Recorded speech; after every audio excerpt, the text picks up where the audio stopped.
is it possible to fly for more than 200 km on a paraglider, all the way from Switzerland to Austria? Well, find out in this video. We are here in the Goms, one of the best valleys for paragliding in the whole Alps. It is southeast facing, so this enables an early launch, and it's usually very active and has good thermals.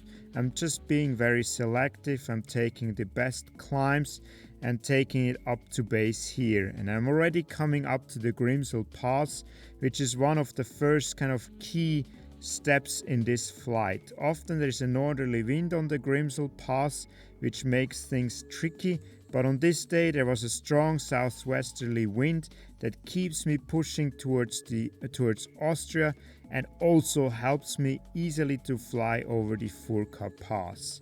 So now I'm already heading towards Andermatt, and you can really see on the Hyperlapse that towards the south a lot of clouds are forming and they're getting blown over towards the north with this strong southwesterly wind. And this wind also helps me here. I take another thermal and I do some soaring in order to fly over the Oberalp Pass. And this was kind of a last obstacle before I hit the Rhine Valley, which is now in front of me. And this is another autobahn because we have a good south-facing slope that actually takes the afternoon sun quite well and heats up the ground and produces strong thermals. There are also not any huge crossings, so I find reliably thermals all over the place, and it's really quite easy to progress, and I can do a good fast average, and I'm really going quickly towards Austria just the way I like it. And then comes up a bit of a trickier part here, so you can see the ridge is not so closed anymore. There are some bigger crossings. And I do a mistake here. I scratched too much in the back where I should have flown more towards the south, where there is a bigger slope that can take the sun, that can heat up much better and produce a stronger thermal.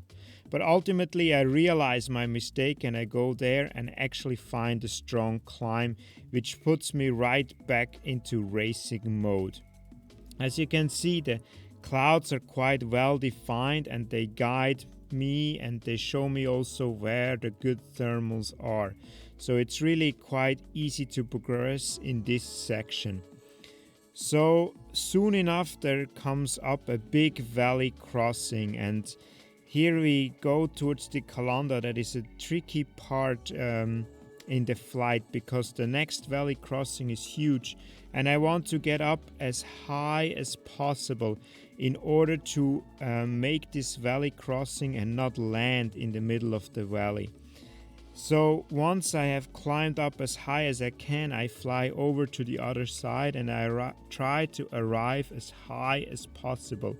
And you can see first I don't find a climb, but then I find something in order to get above the ridge line. So I'm always trying to be above the ridge line because all the thermals will collect above the ridge, and so the climbs are strongest there. You can also see there's quite a bit of south wind and the thermals get blown over this ridge towards the north, so all the clouds that mark the thermals are more to the north.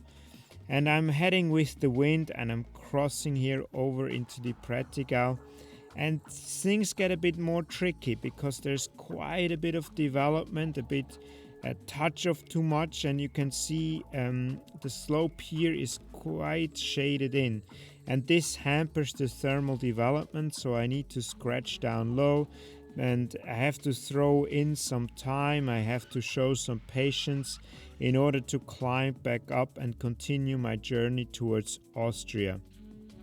So here it's really noticeable that we have some larger clouds, so they're developing and that grow rather rapidly. So while I fly into Austria, I really keep an eye on the clouds, and I also get caught by the shade. So here again everything is shaded in, and I'm just using this last little heat that is left on the rocks in order to climb back up and I just make it over the Bielerhöhe, but I have to do some soaring on the other side in order to get back up, and I cannot really count on thermals too much anymore because it is all shaded in due to the heavy development.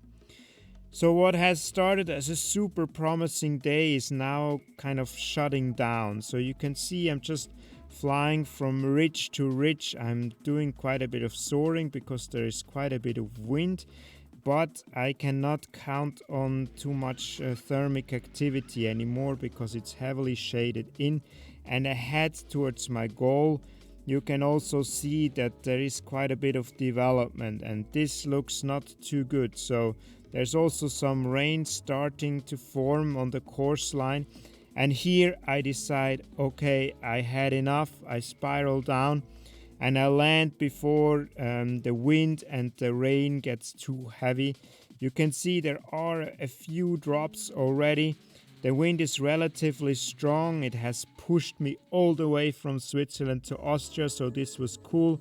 But of course, when you have big thunderstorms that can develop in these kind of conditions, you can also get huge gust fronts, and you want to land well before this kind of thing. So I do touch down. Better be early on the ground than in the air, and you wish you would be on the ground. And yeah, I hope you enjoyed this one-way flight. I love this one-way flights through the Alps, and see you next time.